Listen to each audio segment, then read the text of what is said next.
Finally, nakasakay na naman ang baby Aya nyo ng plane mga mare. Uuwi nga kami ng Maynila ngayon at sobrang excited nga kami. Bali sila nga pala yung kasama ko papunta ng Maynila mga mare, si Dada, si Joy Joy, tsaka etong baby Aya nyo. Tapos ayan, pagpasok nga namin dito sa plane, dumiretso na nga rin kaagad kami dun sa aming seat. Grabe, nakakatuwa dahil etong baby Aya nyo, big girl na talaga at hindi na nga siya nagpapakarga. Kayang-kaya niya na yung sarili niya. So sabi ko sa kanya dyan mga mare, dire-diretso lang. Bali yung seat nga pala namin is nasa 28A, 28B, 28C, tsaka 28D.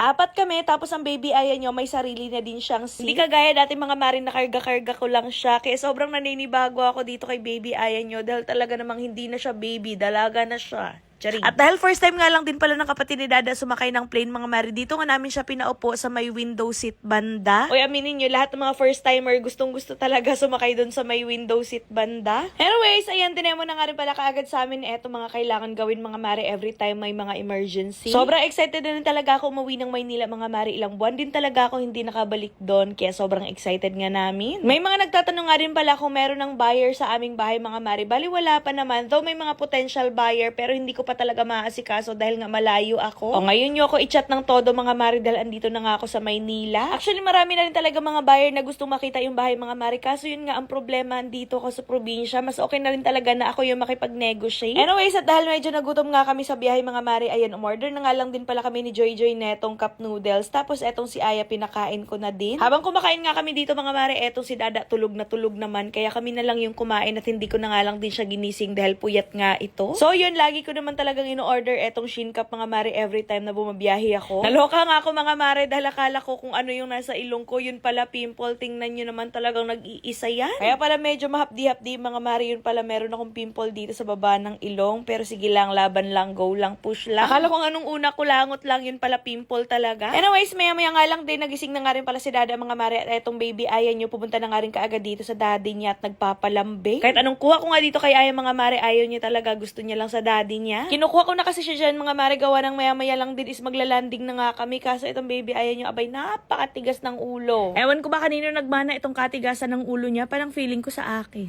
Charis. Buti na lang talaga itong baby Aya nyo, hindi talaga siya nagmuryot buong flight, talagang tawa lang siya ng tawa at nagkukulit lang talaga. Yun nga lang ang problema ko sa kanya, ay napakaingay, nakakaistorbo sa mga natutulog. Paano ba naman kasi sigaw siya ng sigaw? Tapos kung tumawa pa, napakalakas. Pero syempre, hindi naman natin sila pwedeng pigilan kung gusto talaga nilang tumawa ng tumawa, lalo pat bata sila. Sa mga oras nga na yan, malapit na nga kami mag-landing. Ayan, tingnan nyo, ito si Joy Joy, sobrang saya niya dahil first time niya nga makasakay ng eroplano. Ito si baby Aya din ay talaga namang nakaka-appreciate na rin dito sa plane mga mare. Kung dati hindi niya na-appreciate pag sumasakay kami, pero eto ngayon talaga sobrang saya niya na nakasakay ng plane.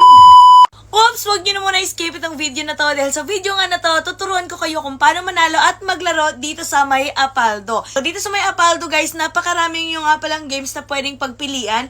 Pero ngayon, ipapakita ko sa inyo kung paano ako nananalo at naglalaro dito sa May Super Ace. So yun na nga guys, magbebet lamang tayo dito ng 1,000 pesos. And ngayon, ipapakita ko sa inyo kung paano ako nananalo at naglalaro dito. So pindutin lamang natin to. And then mag-i-start na siya. Tingnan natin kung mananalo tayo ngayon. Ayan, let's go. 600! Ayan, nanalo tayong 600 pesos. 1-2! Nanalo ulit tayo, guys. 600 at 1-2. O, diba? Napakadali lang talaga manalo. Ay, 100! Napakadali lang talaga manalo at maglaro dito, guys. Ayan, nanalo tayong 100 pesos. 600 ulit! O, diba? Napakadali. Ay, 500! O, diba? Ganun lang talaga kadaling manalo at maglaro dito sa May Apaldo, guys. Kaya kung ako sa inyo, i-click nyo na yung link na nasa comment section at mag-register na rin kayo.